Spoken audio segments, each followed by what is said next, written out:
오늘 하나님이 주신 말씀은 요한계시록 5장 1절부터 14절까지 말씀입니다. 요한계시록 5장 1절부터 14절까지 말씀입니다. 5장은 계속 4장에 이어서 환상에 대한 내용으로 말씀이 이어져 있습니다. 어제 말씀에는 나팔 소리 같은 하나님의 음성이 내려왔고 하늘 보좌를 향해 네 생물과 24 장로들이 찬양을 올려드리는 것으로 끝을 맺었습니다. 오늘 5장의 이제 중요 핵심은 이 어린 양이라는 것에 포커스가 맞춰져 있습니다.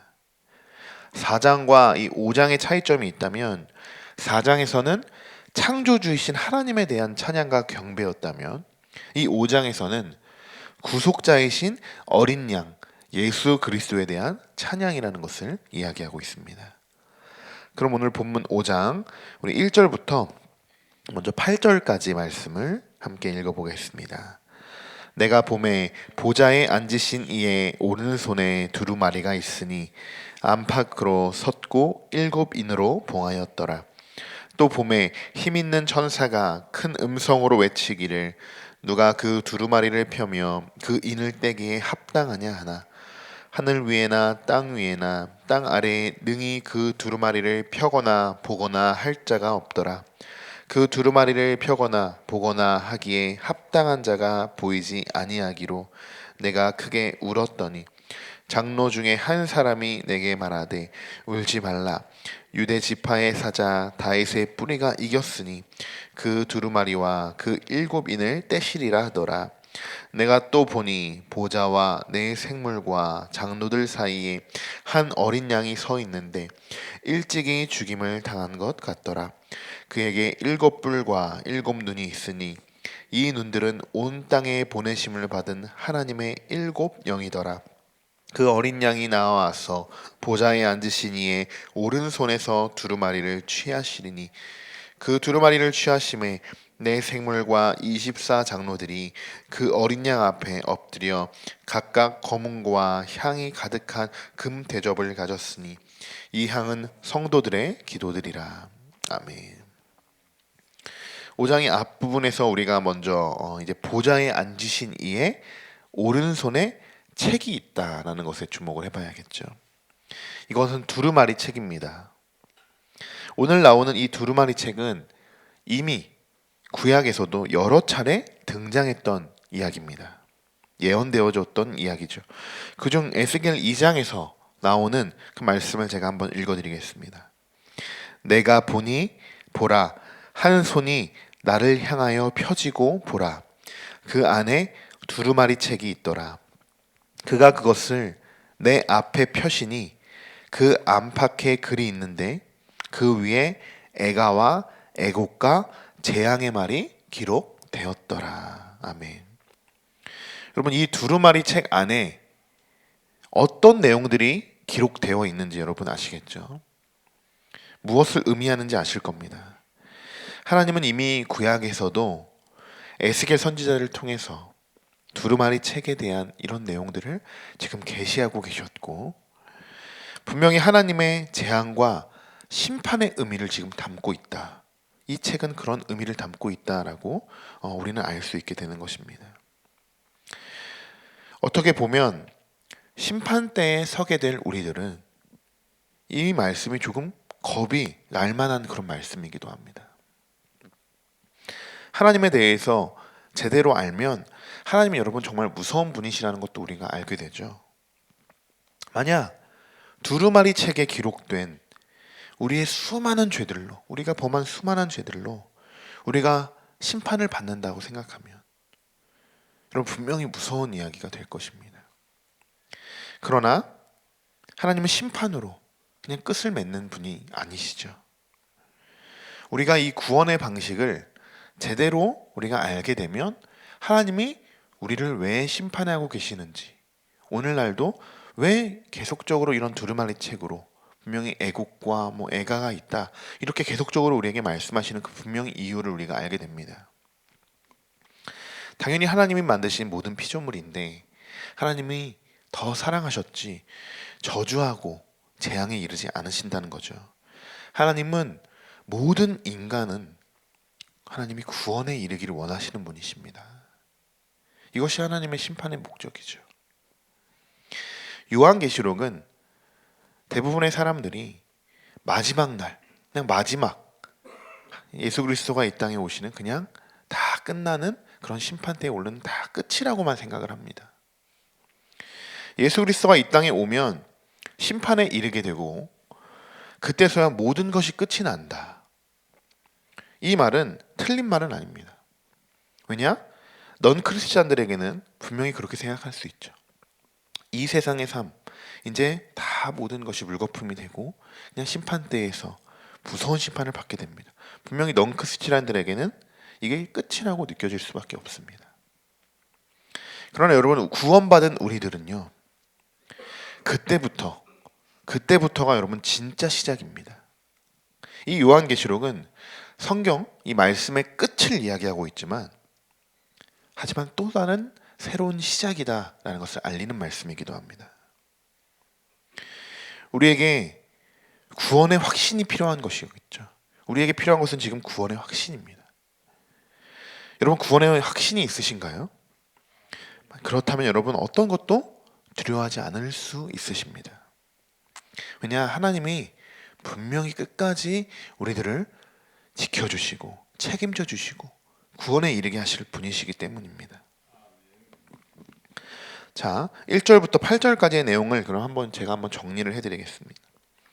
보좌에 앉으신 이의 오른손에 놓여 있는 그 두루마리, 이것에는 진노와 심판에 관한 이런 내용들을 다룰 뿐만 아니라 하나님의 최종적인 이 구속의 완성과 또 그로 인한 하나님 백성의 승리에 대한 내용을 담고 있는 것입니다. 결과적으로는 이 구속에 관한, 구원에 관한 승리를 이야기한다는 것이죠. 그리고 그 말씀 중간에 두루마리와 그 7인을 떼시리다 하더라 라는 말씀이 있습니다. 처음에는 7개의 인으로 철저하게 아주 봉이 되어 있다고 합니다. 곧 예수 그리스도를 통해서 이 두루마리 책이 열릴 것이고 악인들은 심판을 받고 또 의인들은 승리하는 역사가 분명히 일어나게 될 것이다. 구원받은 역사가 일어나게 될 것이다 라고 지금 이야기하고 있는 것입니다. 그럼 이번에는 우리 9절부터 14절까지 말씀 우리 같이 읽어보겠습니다.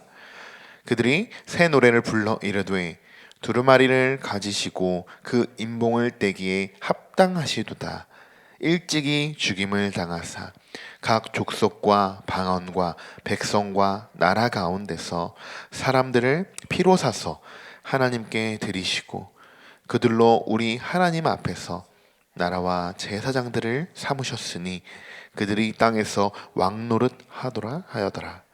내가 또 보고 들음에 보좌와 생물들과 장로들을 둘러선 음성이 있으니 그 수가 만만이요 천천이라. 큰 음성이 이르되 죽임을 당하신 어린 양은 능력과 부와 지혜와 힘과 존귀와 영광과 찬송을 받으시기에 합당하더라 하더라.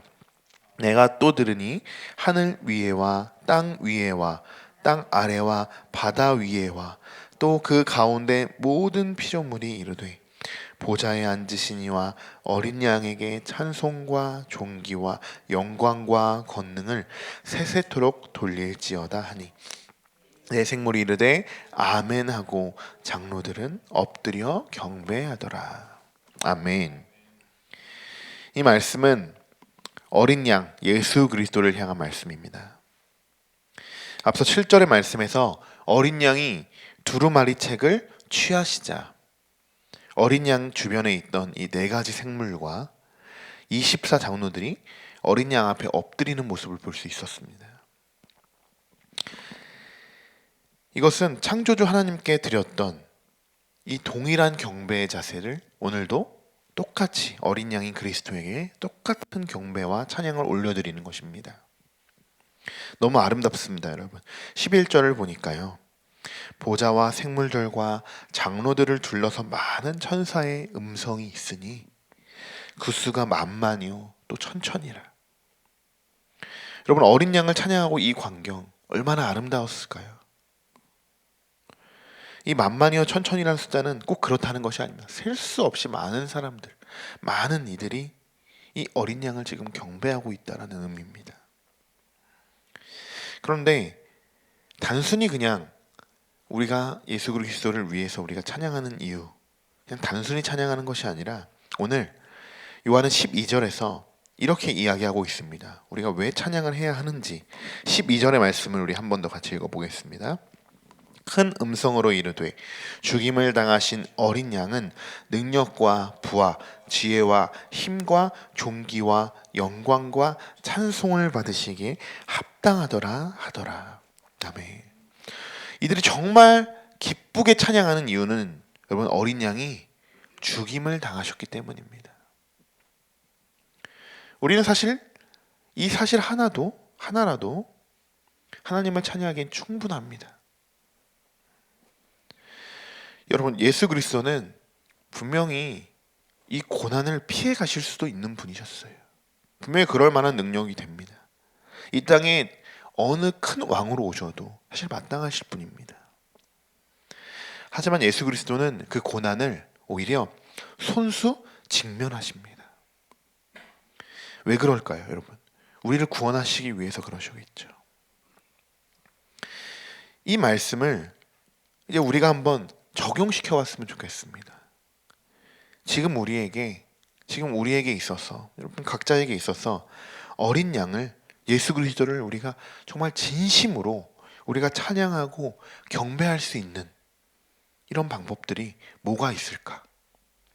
어떻게 하는 것이 이들과 같이 우리가 엎드려서 이렇게 지금 이 시대에 똑같이 예수 그리스도를 우리가 어떻게 하는 것이 진짜 진심으로 우리가 찬양하는 방법일까? 일단 우리가 할 수 있는 건 간단합니다. 수많은 방법들이 있겠죠. 우리가 찬양을 올려드리는 수많은 방법들이 있겠지만 우리가 할 수 있는 건 일단 기본적으로 가장 중요한 것은 예수 그리스도의 고난에 함께 참여하는 것입니다. 이것이 일단 1차적으로 우리가 그 고난에 같이 참여한다라고 했을 때 그 이후의 모든 것들을 다 이루어지게 됩니다. 일단 예수 그리스도의 고난에 내가 참여하지 않고 내가 무엇을 행한다라고 하는 건 거짓일 수 있습니다. 어린 양은 고난을 직면하셔서 오히려 패한 것이 아니죠. 마침내 오늘 말씀의 사자가 되시고 인을 떼기에 합당한 분이 되셨습니다. 결국에는 승리하게 되었다는 이야기입니다. 여러분, 오늘도 우리가 그분과 함께 승리에 동참하기를 소망합니다. 여러분, 승리하기 위해서는 고난을 이겨내고 또 극복해야 합니다. 그래야 승리도 우리가 맛볼 수 있게 되는 것입니다. 우리가 살아가는 이 마지막 때에 여러분, 우리에게는 수많은 시험과 고난들이 분명히 찾아오고 있습니다. 그러나 그 고난을 우리는 피해가는 것이 아니라 오히려 부딪혀서 승리하게 될 줄 믿습니다. 또 오늘 말씀을 보니까요,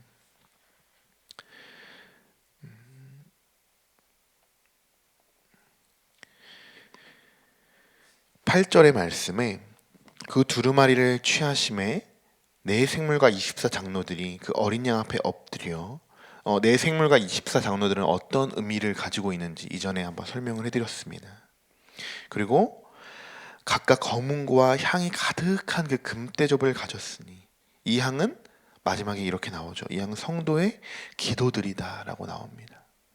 우리가 필요한 것은 또한 기도입니다, 여러분. 우리가 예수 그리스도를 향해 우리가 찬양하면서 우리가 끝까지 계속적으로 올려드릴 것은 기도라는 것이죠. 이 향은 기도라고 했습니다. 우리가 기도로 계속 하나님께 올려드려야 되는 것이죠. 오늘도 여러분, 오늘 기도하실 때도 우리에게로 승리로 이끌어 주시는 예수 그리스도를 우리가 그 고난에 참여하고 또한 우리가 기도하며, 그래서 우리 예수 그리스도가 오늘도 나의 안에 계시고 또 우리와 함께 거하신다는 것을 잊지 않으시고 어린 양을 진심으로 우리가 찬양하는 방법, 예수 그리스도의 삶을 살아가는 것인 줄 믿습니다. 오늘도 우리 이 말씀처럼, 이 어린 양에 대한 말씀처럼 우리를 구원에 이르게 하실 줄 믿습니다.